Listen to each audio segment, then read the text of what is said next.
ako'y pinalaya. Ang kasalanan at ang kalungkutan ay pinawi niya ng lubusan. Kapangyarihan ng Diyos ay aking nararanasan.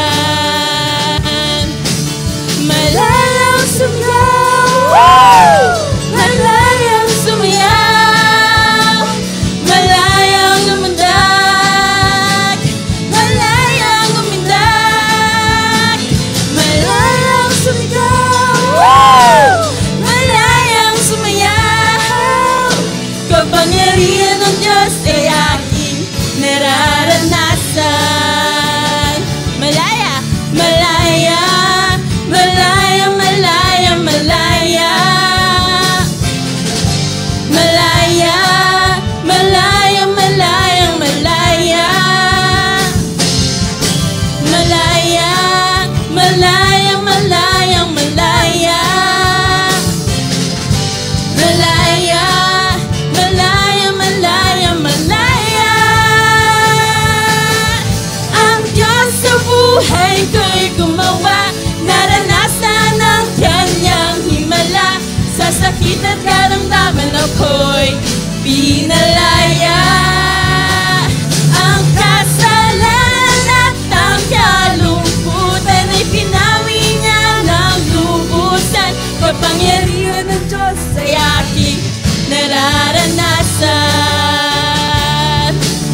Malayang sumigaw, malayang sumayaw, malayang lumundag, malayang umindag, malayang sumigaw, malayang sumayaw.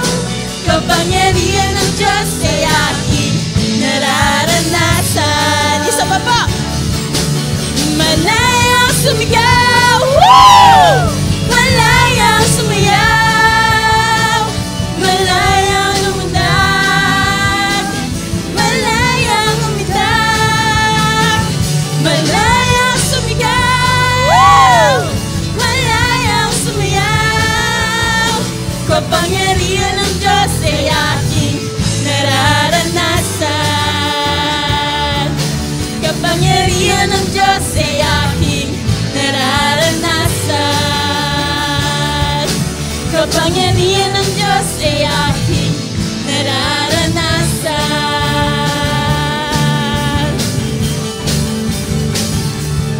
Amen.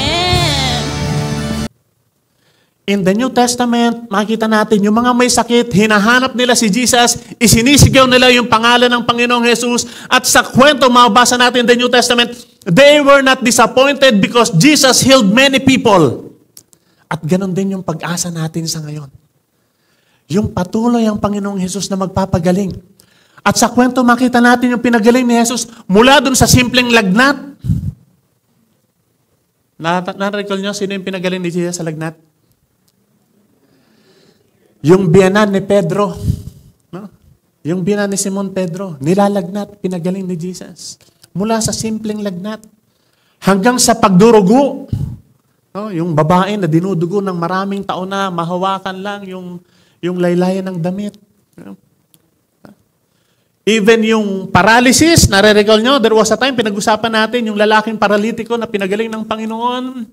From the lepers, yung mga may ketong, hanggang sa mga bulag, name it. Jesus healed a lot of people. And even in our days, people still come to Jesus for the miracle of healing. And our hope, ang prayer natin, hindi pa rin tayo bibiguin ng ating Panginoon. Because miracles happened then, and miracles still happen today. Thank God for His miracles, for the miracles. Let us visit our text. Yun pong bahagi ng binasa kanina. So verse 1 to 3, sabi, as he went along, he saw a man blind from birth. Yung lalaki daw na ipinanganak ng bulag na. So, and even ngayon, marami tayong nakikitang bulag. Ako po ay isa sa mga madalas kong napupuntahan o isa sa mga maituturing ko na na bisyo ko ay magpamasahe sa bulag.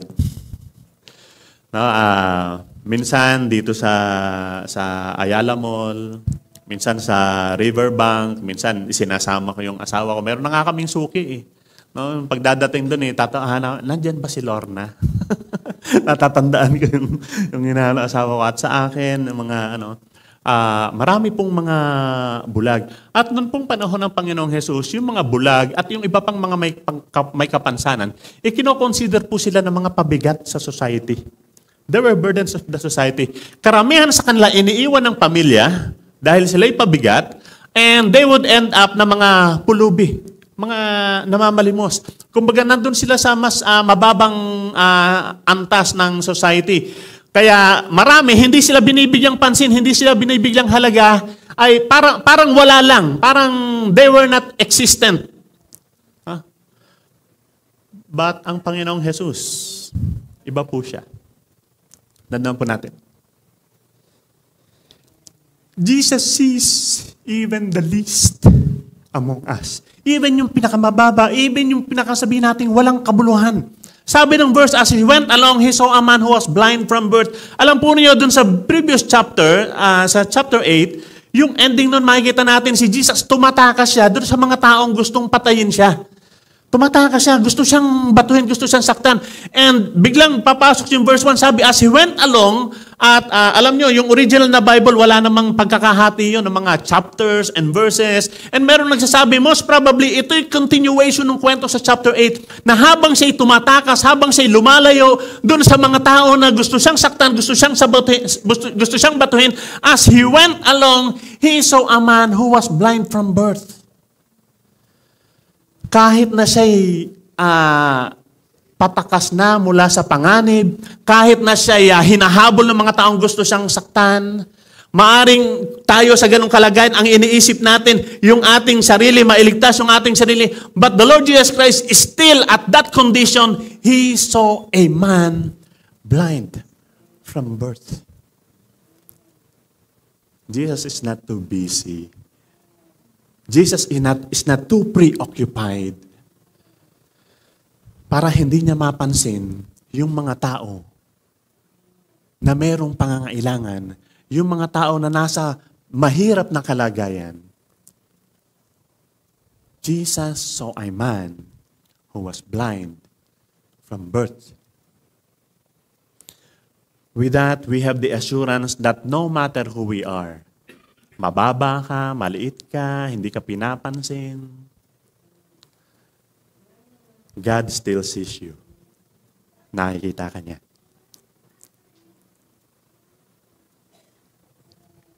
He knows you.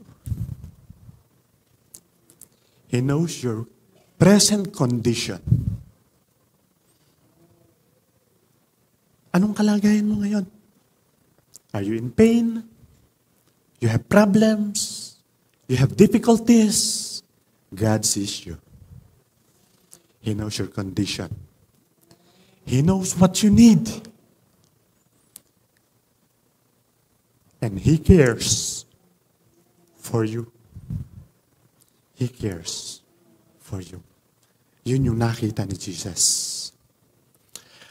However, yung mga disciples niya, na mga kasama niya, what they saw, anong nakita nila? Sabi ng verse 2, His disciples asked Him, Rabbi, who sinned, this man or his parents, that he was born blind? Ang nakita ng mga disciples niya na kasama niya, pwedeng ito a very interesting theological case study.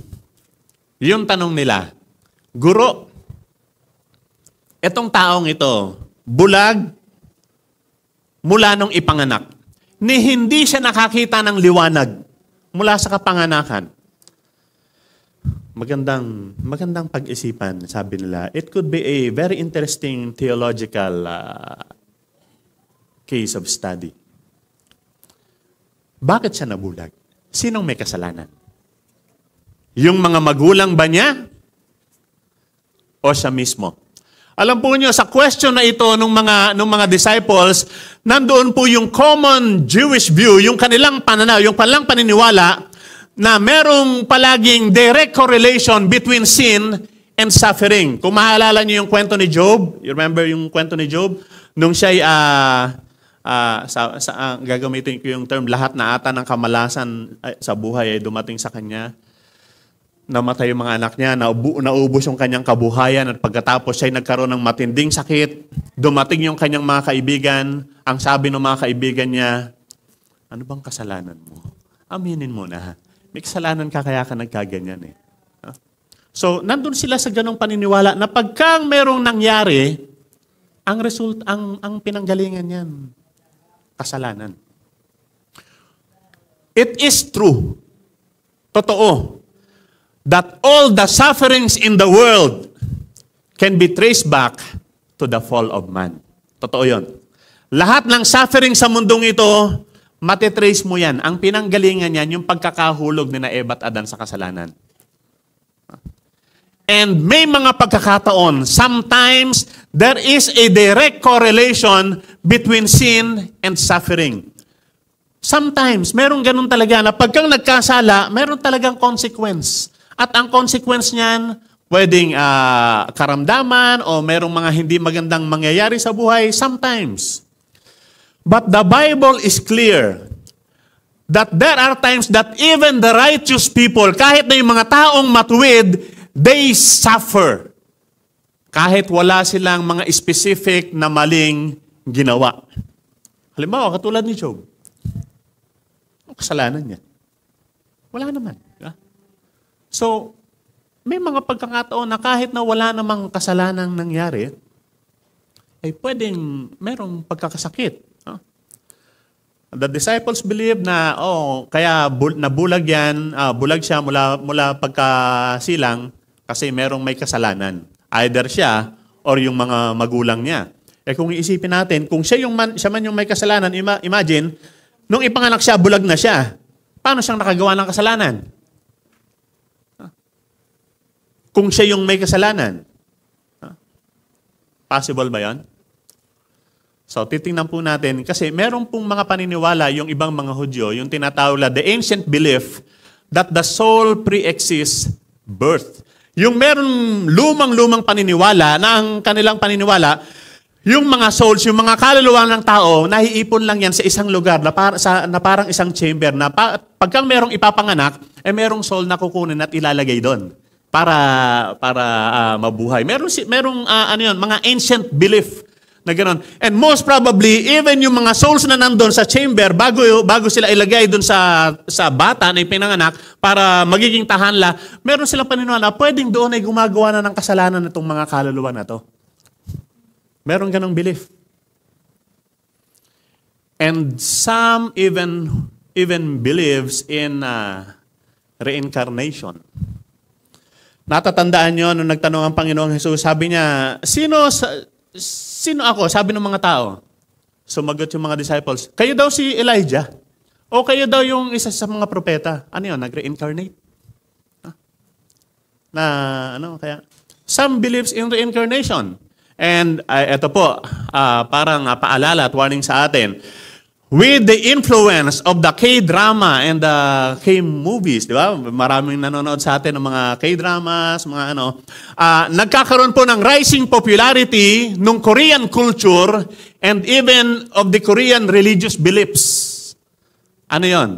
Narinig nyo na o minsan nagamit nyo na yung mga ekspresyon na, baka ako in my past life, narinig nyo na yon? O nagamit nyo na yon? Baka ako in my past life, ibig sabihin nabuhay ka na noon, at bagong buhay mo ito ngayon? O baka sasabihin mo, yung pangarap ko, hindi ko ata maaabot ngayon. Maybe in my next life. Ayan, yun yung Korean culture and Korean religious beliefs because they believe in reincarnation. At pwedeng yun yung tinutukoy doon na baka kaya itong batang ito nabulag, may kasalanan siya. Maybe in his past life, may kasalanan siya. Kaya pinanganak siya ngayon, yun yung kanyang karma. Na ipinanganak siya ngayon, nabulag. Hindi lang yung Korean culture, yung ating naunawaan, pati yung Korean religious belief, marami sa atin naniniwala na rin yan sa karma. Yung past life at magiging next life, hindi po yun ang tinuturo ng Biblia. Let us just be clear about it. Walang ganon. Kaya wag kang ganon. Walang ganon. Anong sagot ni Jesus Christ? Sabi niya sa verse 3, neither this man nor his parents sin. Wala. Walang kasalanan yung tao to. Walang kasalanan yung mga magulang niya. But this happened so that the works of God might be displayed in him. Kung obserbahan po natin itong mga disciples, a lot of times there are two ways wherein we are like these disciples. May dalawang bagay, dalawang paraan na parang minsan katulad tayo ng mga disciples. One, sometimes we are quick to judge.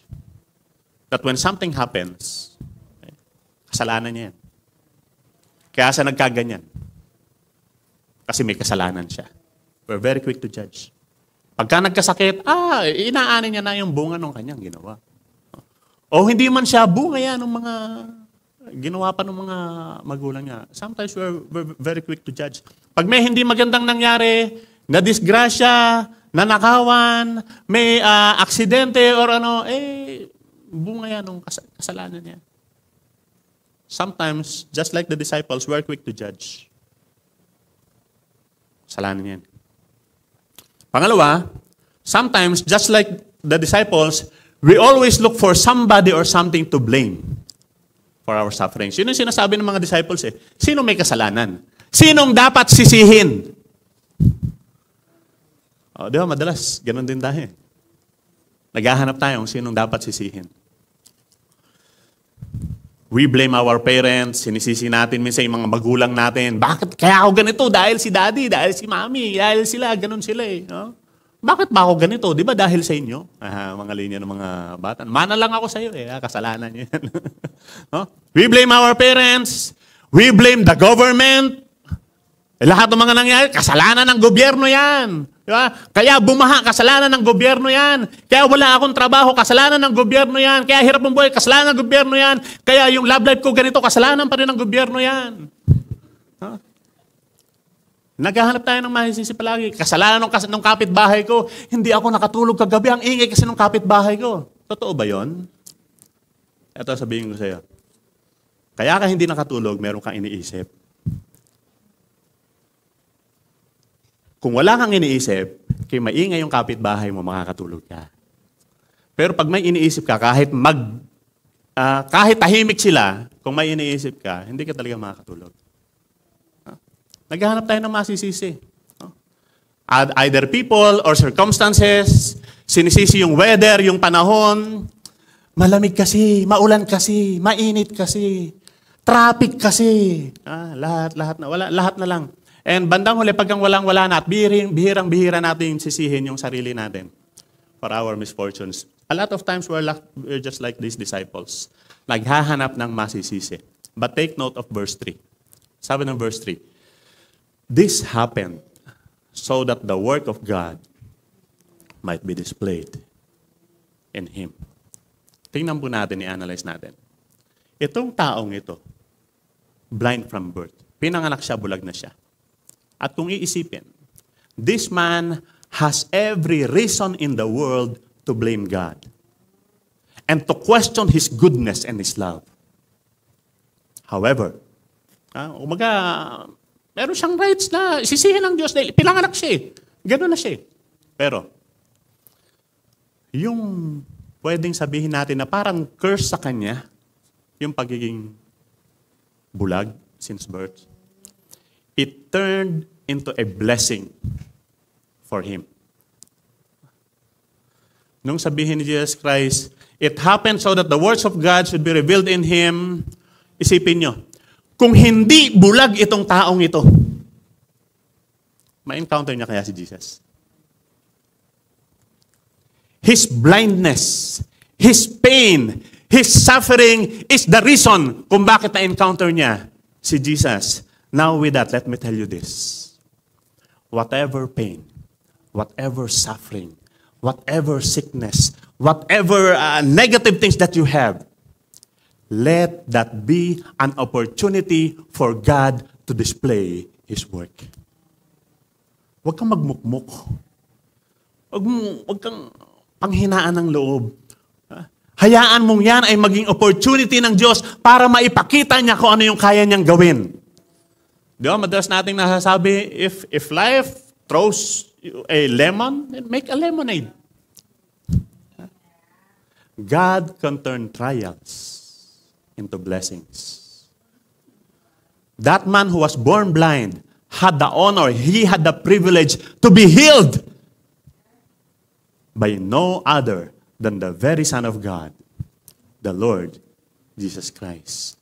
So, kapatid, anumang kondisyon mo, anumang kalagayan mo, may pain ka man, may suffering ka man, may problema ka man, let that be an opportunity for the work of God to be displayed in you. Yan sana yung maging paraan, maging dahilan para mas lalo tayong lumapit sa Diyos. Katulad nung nangyari dito sa bulag na ito. Yung kanyang kahinaan, yung kanyang pagdurusa, yun yung naging paraan para ma-encounter niya ang Panginoong Yesus. Alam po ninyo, sa aking pag-aaral, nabasa ko, na sabi, in the Old Testament, i-check nyo rin, i-verify din po ninyo. Sabi, wala naman daw kwento sa Old Testament na merong bulag na pinagaling.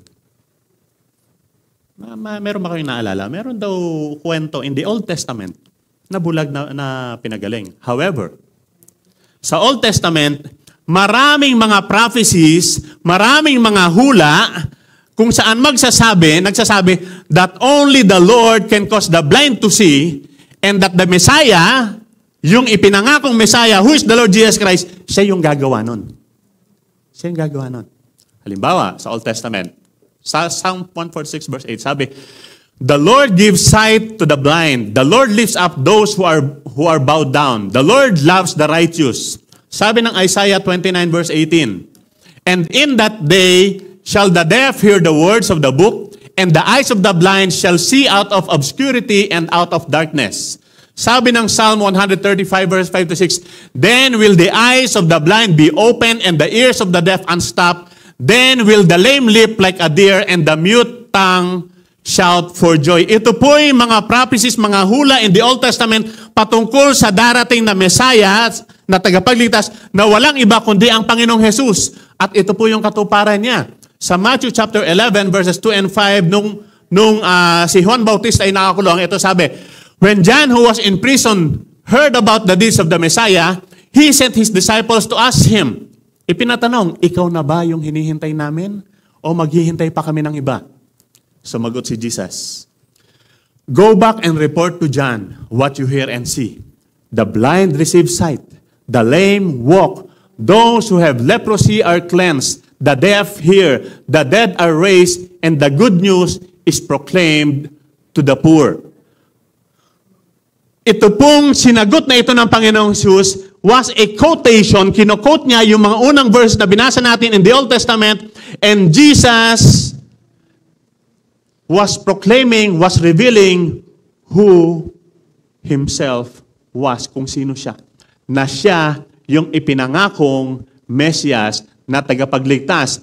And this miracle, ito pong himala na ito na pagpapagaling doon sa bulag, it authenticates who Jesus Christ is. Siya ang Mesias. Siya ang ipinangakong darating na tagapagligtas. At ayon dun sa kanyang pagpapakilala, review lang muna tayo. Nung last month, ipinakilala ng Panginoong Jesus kung sino siya. Anong sabi niya? Jesus spoke again to the people. He said, I am the light of the world. Sabi niya, ako ang liwanag ng sanlibutan. Doon sa binasa nating verse kanina in John chapter 9 verse 5, sabi niya, habang nandirito ako sa sanlibutan, ako ang liwanag ng sanlibutan. At sa pagpapakilala niya na siya ang liwanag ng sanlibutan, makita natin sa kanyang himalang ginawa na siya, na light of the world, ay nagbigay ng liwanag. Nagbigay ng paningin sa tao na namumuhay sa kadiliman. Sa tao na bulag. Jesus Christ is the light of the world. Siyang nagbibigay ng liwanag. Kaya yung bulag na namumuhay sa kadiliman ay binigyan niya ng liwanag. Paano niya ginawa? Yung pagbibigay ng liwanag doon sa bulag, tingnan natin yung ilang details. Ayan, nakakatuwa ito. Kanina habang binabasa natin yung verse. Nangiti pa rin ako habang siya'y binabasa.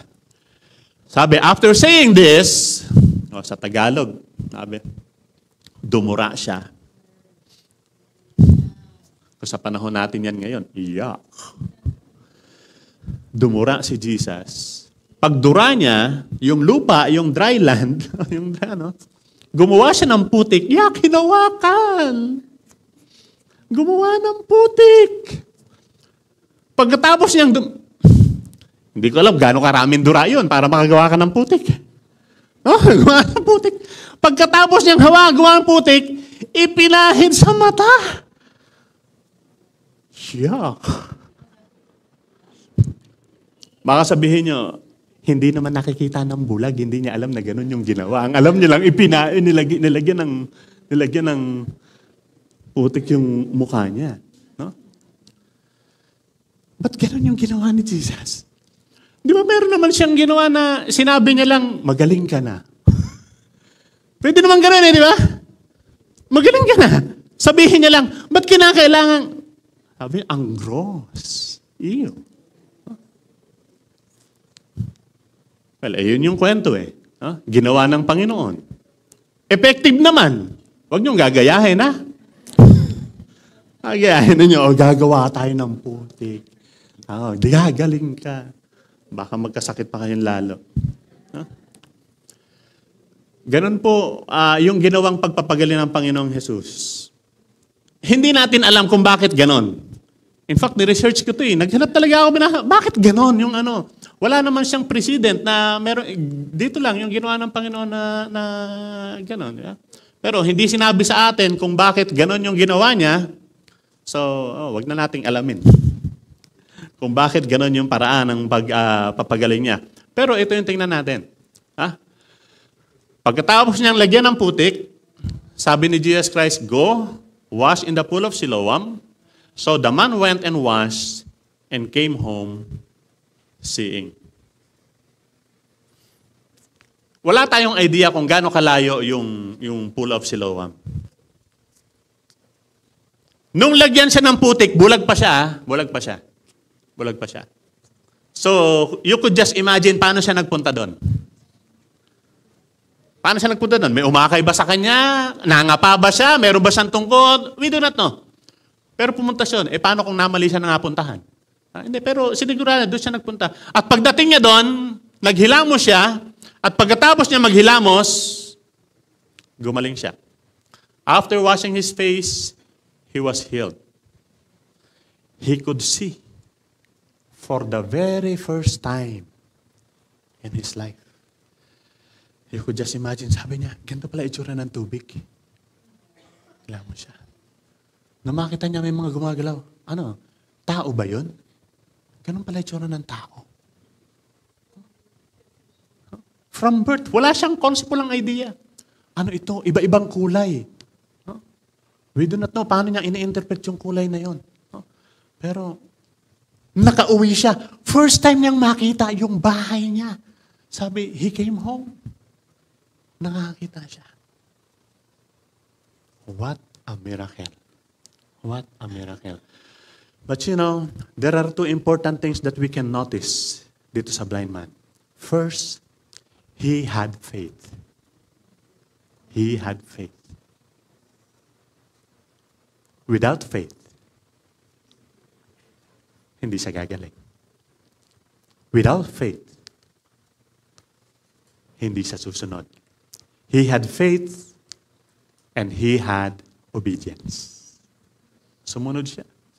Sa panahon natin ngayon kung saan ang mga tao ay puro reklamador. Kung sabihin ng Panginoon, nung lagyan siya ng putik, sabi, punta ka dun sa, baka nagreklamo siya, paano ako pupunta dun? Saan ba banda yun? Dito ba? Tatalikod ba ako? Sa north ba siya? South, east, west? Ilang steps? Mga tao ngayon, bago sumunod, daming sinasabi. Hindi nila sumunod Diba? At minsan ang tagal ng diskusyon bago sumunod. This man, he had faith. And he had obedience. Nung sabihin, go, punta ka doon. Hindi niya sinabing, kulang pa ba to? Baka nung po pwedeng okay na to, hindi na kailangan maghilamos doon. Makikipag-bargain pa eh. Baka pwedeng hindi na maghilamos doon. O baka pwedeng dito na lang, baka may mas malapit. He had faith and he had obedience. Imagine na lang natin. Kung yung bulag ay hindi pumunta doon sa pool of Siloam, do you think he will be healed? The miracle happened. Jesus performed the miracle, but for it to happen, the blind man had faith and the blind man had obedience. Do you want miracles to happen? Miracles still happen. God still do miracles. But you must have faith. You must have obedience to experience what God can do in our lives. Para maranasan natin, malaman natin kung ano yung kayang gawin ng Diyos. We must have faith. We must have obedience. So the miracle happened. The blind man is now able to see. But wait. The story did not end there. Hindi doon natapos yung kwento. Because after the miracle of healing that the blind man experienced, meron po tayong makikita na ibang klase, different kinds of blindness in the other characters of the story. Hindi lang po yung lalaki ang nabubulagan o yung lalaki na ang physically blind, pero merong ibang klase ng pagkabulag meron sa ibang mga tauhan ng kwento. First, tingnan natin the blindness of the crowd. Sabi ng verses 8 to 12, his neighbors and those who had formerly seen him begging asked, isn't this the man who used to sit and beg? Some claimed that he was. Others said, hindi siya yan. Kamukha lang. Pero siya mismo sinabi niya, ako po yan. Ako po yan. Po yan. How are your eyes opened? They asked. He replied, the man they called Jesus made some mad. Kinuwento niya kung paano ginawa. Gumawa ng putik. Hindi niya na binanggit na galing sa saliva. Hindi niya nakita na galing sa saliva. Basta alam niya lang may putik, no? Basta yung tinatawag na Jesus, gumawa ng putik, nilagay sa mata ko, pinapunta niya ako doon sa Siloam para maghilamos, nagpunta ako doon, and then nakakakita na ako. And then sabi la, where is this man? They asked him. I don't know, he said. Alam po ninyo, nung ginagamot, nung gamutin ng Panginoong Jesus itong bulag, hindi niya pa rin nakikita si Jesus eh. No? Hindi niya alam. Kahit nga makita niya, hindi niya alam na itsura niya eh, na siya pala si Jesus. But itong mga taong ito, Jesus Christ was already popular at that time. Karamihan sa kanila, nakita nila si Jesus. Karamihan sa kanila, narinig nila yung teachings ni Jesus. Yet, they still do not believe Him. Marami sa kanila palaging nasa temple, nagsisimba. At si Jesus nagtuturo doon. Most of them, na-expose na kay Jesus. Nasaksihan nila yung mga miracles na ginawa ni Jesus. Yung iba sa kanila, baka yung iba doon, nakakain na nga doon sa pinakain ng Panginoon. Yung iba, nakakita ng iba pang mga pagpapagaling na ginawa. Pero hindi pa rin sila naniniwala sa Panginoong Jesus. Remember this. Hindi po guarantee na yung laging nagsisimba, na yung laging nakaupo riyan, na nakaka-witness o na-expose sa mga gawa ng Diyos, hindi guarantee na naniniwala na sila. Because people need a personal encounter with Jesus Christ. They need their spiritual eyes to be opened by God for them to respond by faith to the love of God. Kaya nabubulagan pa rin sila. Tinatanong nila yung bulag, nasan siya? Nasaan si Jesus? Samantalang sila yung nakakaalam kung sino si Jesus. Pero, ano yun? In denial sila? O basta hindi lang sila naniniwala. Meron ng himalang nangyari sa kalagitnaan nila, yet, hindi pa rin nila in-acknowledge, hindi nila pinansin. Nabubulagan pa din sila. For whatever reason, I do not know. But, the crowd, they are blind. Hindi lang yon. Makita natin, the blindness of the Pharisees. Aba, ibang klase itong nangyari dito sa bulag na ito. Hindi sila makapaniwala na siya'y gumaling. Kaya inimbestigahan pa. Dinala pa dun sa mga Pharisees. Kaya sabi nung verses 14 to 18, now the day on which Jesus had made the mud and opened his man's eyes was a Sabbath. Malaking issue yan. Sabbath. Dapat pahinga. Therefore, the Pharisees also asked him how he had received his sight. Kinuwento niya na naman, nilagyan ng putik yung mukha ko at yung mata ko, pagkatapos naghilamos ako, and then nakakita na ako. Ayaw mag-respond. Pakipindot nga. Ayan. Some of the Pharisees said, this man is not from God. Ang sabi nila, nako, hindi galing sa Diyos yan. Yung tao na yan. Kasi, sabi niya, he does not keep the Sabbath, but others ask, how can a sinner perform such signs? So they were divided. Next, please. And then they turned again to the blind man. What have you to say about him? It was your eyes that he opened. The man replied, he is a prophet. And then sabi ng verse 18, they still did not believe that he had been blind and had received his sight until they sent for the man's parents. Ayaw nilang maniwala. Bakit? Ayaw nilang maniwala. Kaya sabi lang, hindi. Itong taong ito, hindi niya ino-honor yung Sabbath day. Therefore, hindi yan galing sa Diyos.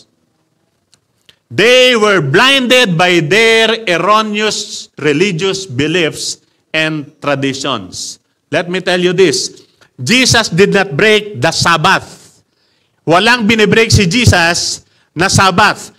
Kasi ang sabi lang naman, honor the Sabbath day and keep it holy. Diba? For 6 days, magtrabaho kayo, but on the Sabbath day, magpahinga kayo. Walang binibreak si Jesus na law. Kasi ang ginawa ni Jesus, He honored it, He honored the Sabbath, and He kept the Sabbath holy by performing miracle that honors God. He honored the Sabbath. Pero meron silang ginawa kasi sa mga batas, sabi, ito siguro yung implementing rules and regulations. Kailangan, bawal magtrabaho. Yun ang bawal magtrabaho. Kung doktor ka, bawal kang mag-check up, bawal magpagaling, kasi that is trabaho. Kaya sabi lang, uy, nagpagaling. Bawal. Huh? Tapos, paano gumawa ng putik? Nagtrabaho, gumawa ng putik. Bawal. Huh? Walang binibreak si Jesus na Sabbath law. Ang binrake niya, yung mga ginawa nilang mga tradisyon. Yun yung binrake ni Jesus. In fact, Jesus honored the Sabbath. And He made it holy when He performed the miracle that honors God. May mga tao, they love their religious beliefs more than they love Jesus Christ. Alam niyo yung katwiran ng iba? Dito na kami ipinanganak. Dito na kami mamamatay. Instead of believing and honoring Jesus Christ, mas pinanghahawakan la yung kalang mga tradisyon, yung mga man-made religious rules. Ayun na. That's why the Pharisees were blind. Ano pang makita natin dito? Naku, nakakalungkot. Ayaw pa rin, no? Ayan. Nakakalungkot. Pakiclick na nga lang. Pati yung mga magulang, kung babasahin niyo yung kwento, ako nalulungkot ako dito dun sa pinagaling na bulag. Pinatawag yung mga magulang. Tinanong, is this your son? They asked. Is this the one you say was born blind? How is it that now he can see? Ito ba talaga yung anak niyo? Totoo ba na ipinanganak siyang bulag? Paano siyang nakakita? Sabi ng mga magulang, most probably yung nanay spokesperson. Sabi, kilala namin yung anak namin, of course, dapat lang. Kilala namin yung anak namin, and alam namin, ipinanganak ko siya, bulag siya. Pero paano siyang nakakita? Sino nagbukas ng mata niya? Sabi nila, nasa wastong edad na siya. Siya na lang ang tanungin nyo. Pag nasa wastong edad na, most probably edad nito, nasa 30 plus na. So imagine for how many years na nag-suffer ito sa pagiging bulag. So magtataka ka, bakit yun yung sinabi nung mga magulang? Okay, next verse. His parents said this because they were afraid of the Jewish leaders who already had decided that anyone who acknowledged that Jesus was the Messiah would be put out of the synagogue. That's why his parents said, he is of age, ask him. Meron na kasing kasunduan yung mga leaders ng mga Hudyo na sino man ang kumilala kay Jesus na siya yung Messiah, sino man yung mag-confirm o mag-verify na siya galing sa Diyos, na siya gumagawa ng himala galing sa Diyos, sabi, ititiwalag. Ititiwalag sa sinagog. At pagkang tiniwalag sa sinagog, hindi na sila pwedeng pumasok doon, hindi na sila pwedeng mag-worship kasama ng mga tao ron, at hindi lang yun. Pati yung ibang mga tao, bawal makisalamuha sa kanila.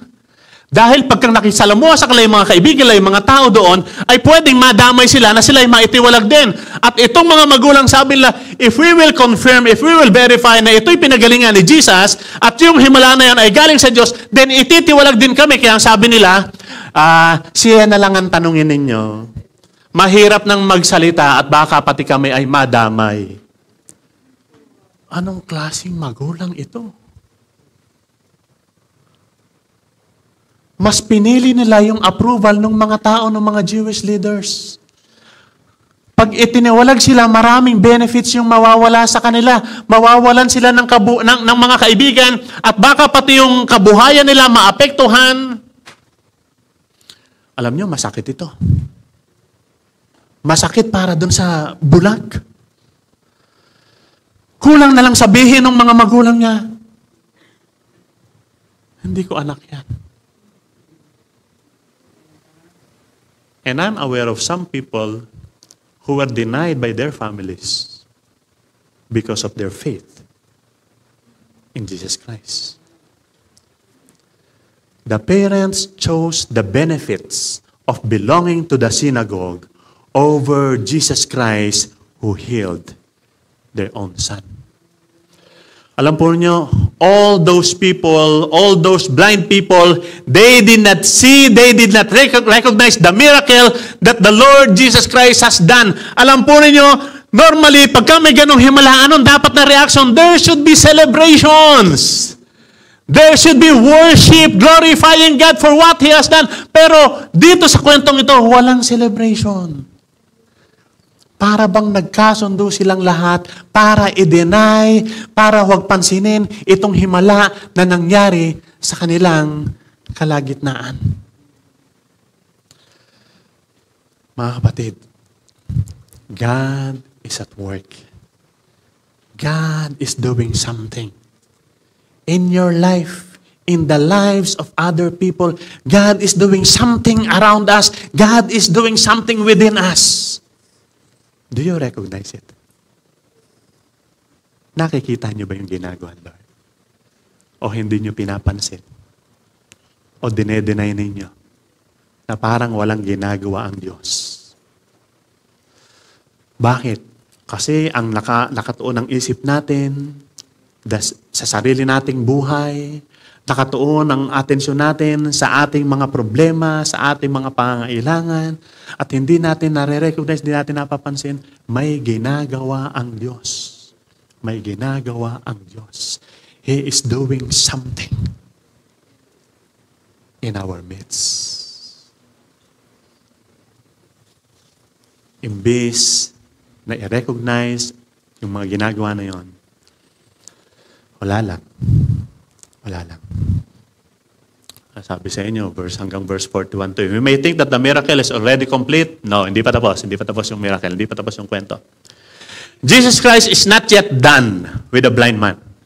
Because after opening his physical eyes, pagkatapos nabuksan yung kanyang mga mata at siya'y makakita, the Lord proceeded to open his spiritual eyes. The blind man's spiritual eyes were opened. Sa susunod na mga verses, in verses 34 to 38, to this they replied, yung mga Pharisees, you were steeped in sin at birth. Makasalanan ka mula nung ikaw ay ipanganak.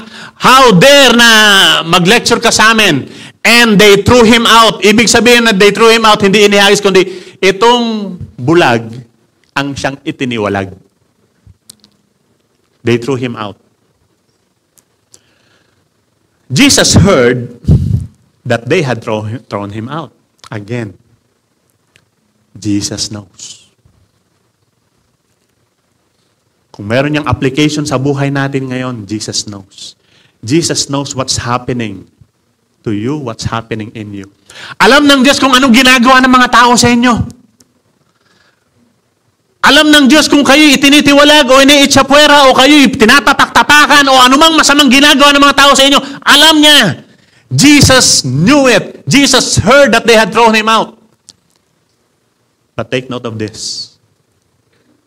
When Jesus heard that they had thrown him out, he found him. Hinanap niya. Pinuntahan niya. And he said, "Do you believe in the Son of Man?" Okay, next verse. Sabi ng bulag, sino po siya? Remember, bulag siya, hindi niya alam kung sino. Ipakilala niyo, turo niyo sa akin kung sino siya. So that I may believe in him. Jesus said, nakita mo na siya. In fact, siya ang kausap mo ngayon. Then the man said, "Lord, I believe." And they worship him. I believe. Sabi niya, "Lord, I believe."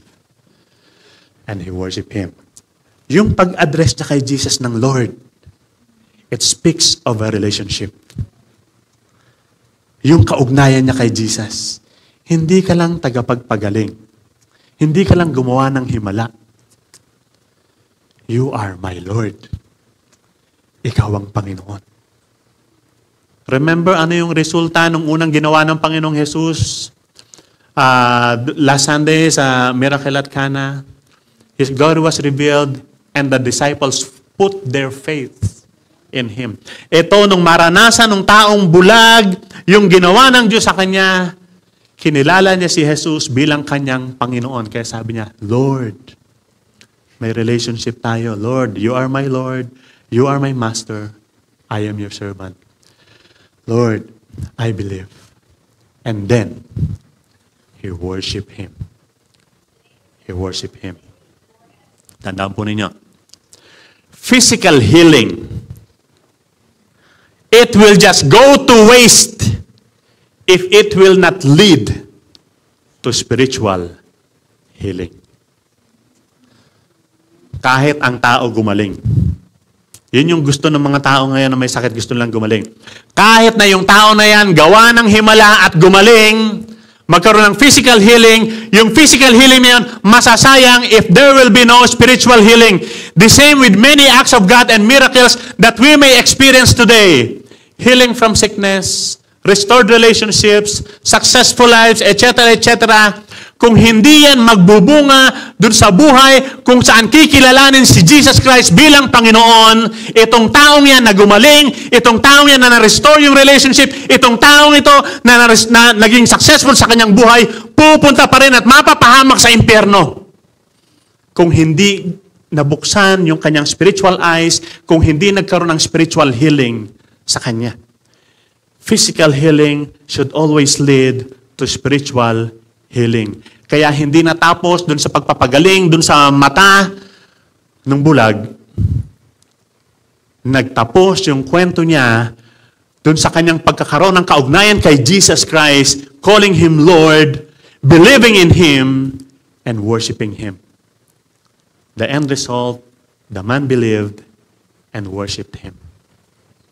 Natapos na po tayo. In conclusion, it takes a miracle from the Messiah to open the eyes of the blind man. A lot of times, we need a miracle. A lot of times, it would take a miracle. It would take an act of God in our lives to open our eyes. But that miracle points us to an even greater miracle. He opens spiritually blind eyes to see the light of the world. Nakita niyo po ba yung sarili niyo sa kwento? Did you see yourself in the story? Katulad ka ba ng mga disciples? Quick to judge. Always looking for somebody or something to blame. Ganun ka ba? Are you like the crowds? Katulad ka ba ng mga tao? Exposed na exposed kay Jesus, laging nasa temple, nagsisimba, witness sa maraming mga miracles, pero hindi pa rin isinusuko ang buhay sa Panginoon. Are you like the Pharisees? Katulad ka ba ng mga Pariseo?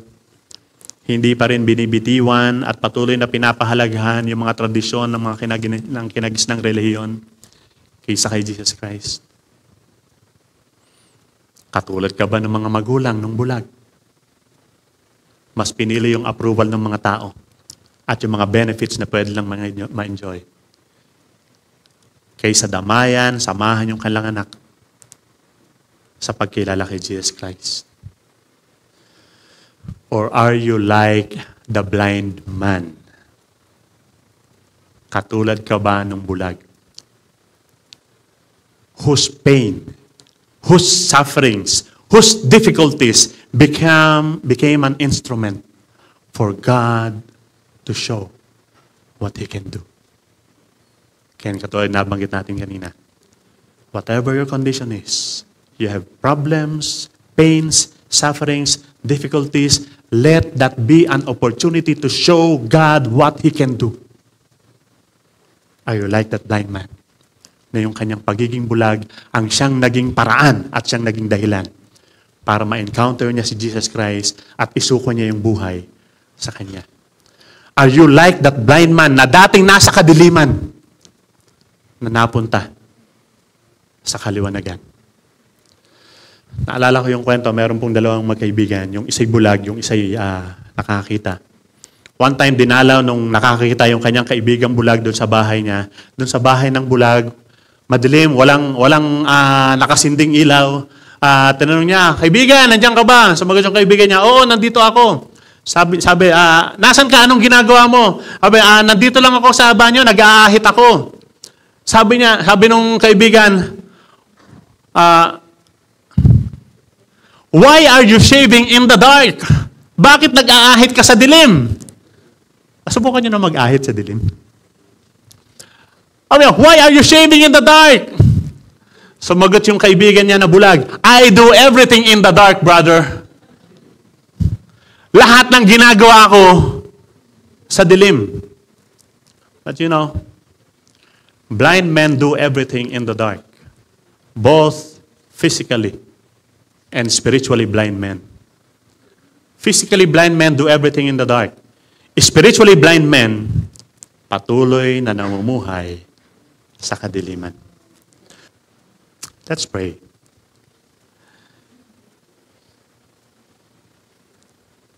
Lord, we thank you for your goodness. Nakatuon palagi ang inyong mata sa amin. Walang nalilingid sa inyo. Alam niyo yung kalagayan namin. Alam niyo yung mga kadiliman sa aming buhay. But Lord, we thank you because you are the light of the world na patuloy na nagbibigay liwanag. Panginoon, dalangin po namin. Maliwanagan po kami. Ma-attract kami sa inyong liwanag. At mag-akay kami patungo sa liwanag na walang iba kundi kayo. Bless us, O Lord, we pray. And we pray this in Jesus' name. Amen.